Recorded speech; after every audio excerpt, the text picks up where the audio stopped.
Holden on Sport on News Talk ZB. Thanks to Harcourts, proud supporters of Hawke's Bay Sport.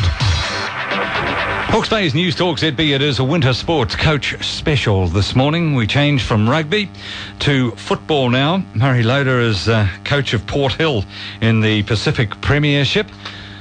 He just telling me he changed allegiance a little while ago from another. G'day, Murray. How are you? Good, thank you. Where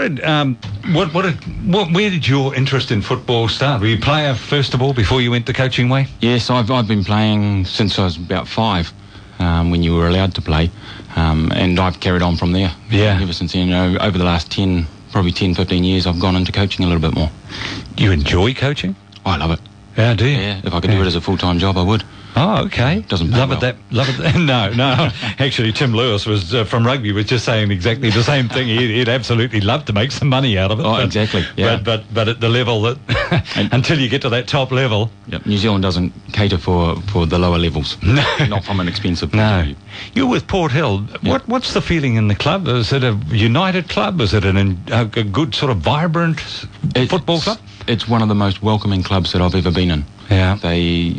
Everyone from the people, the ground staff who help set up, all the people in the club itself, all the players, they just enjoy having other teams come along. They love it. How professional do you want your team to be? We are professional. Yeah. We play football. That's what we are there for. Yeah.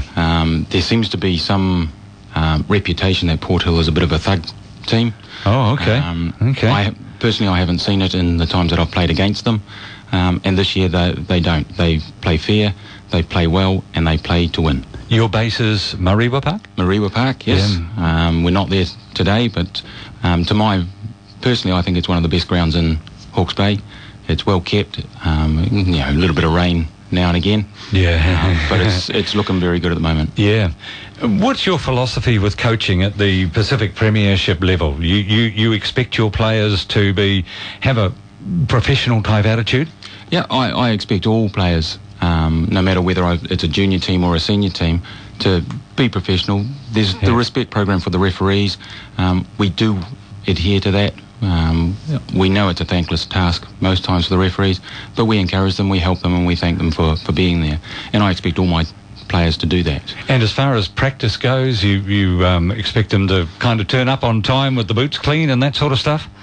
Well, we expect them to turn up. At this stage, because of jobs, because it's obviously an amateur sport here, a lot of them have other commitments.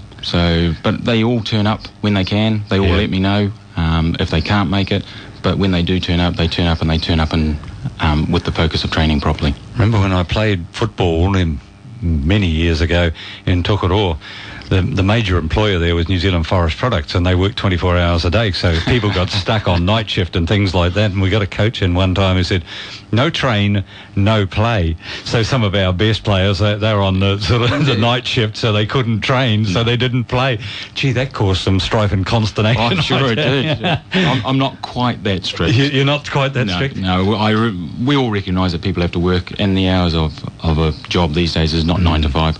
So we accommodate that. But as long as they turn up, and when they turn up, they train hard, and then they play hard, and that's all I expect. What do you get the players to do at training? Well, it depends partly on what happened in the previous game. Prior to any season, there's a whole lot of fitness and things like that. But a lot of it is ball work and set plays and things like that. So we monitor it based on the game before. Yeah, I've got to say, running around the park like we used to have to do for 25 minutes didn't enthuse me a whole lot. Before, kicking the ball was what it was all about. Well, what I couldn't understand was running around the park, and I assessed that I don't do that when I play a game. I don't run around a park at all. No. So why do it in training? At the level that you're coaching, do you expect the guys to keep some level of fitness themselves? Very much so. We train twice a week for about an hour and a half. For 3 hours a week, you cannot keep your fitness up, not on training. And we've got other things that we need to concentrate on. So I expect them to be reasonably fit. And a lot of them, we've got 1 or 2 players who go to the gym, and they go to the gym 5 days a week. So they keep their own level of fitness up. They go for runs. They do all their other bits. So as a coach, you can't maintain their fitness for them. No. And at this level, they need to do that. And the level of play in the Pacific Premiership, are you impressed with what you're seeing? I am for the majority of it. With the demise of the Federation League from last year, the Pacific Premiership is a lot stronger than it was the previous year. Now, we're currently the title holders, and we aim to keep that for this year as well. We've got some new players come into the club, quality players, but we've also maintained about 90% of last year who are, obviously, they know what to expect. They are quality players and they are there to win the title again. Yeah. Murray, thanks for popping into the studio today. Not a problem. Thank you very much. All the very best with your Port Hill Pacific Premiership football side. Thank you very much. Congrats.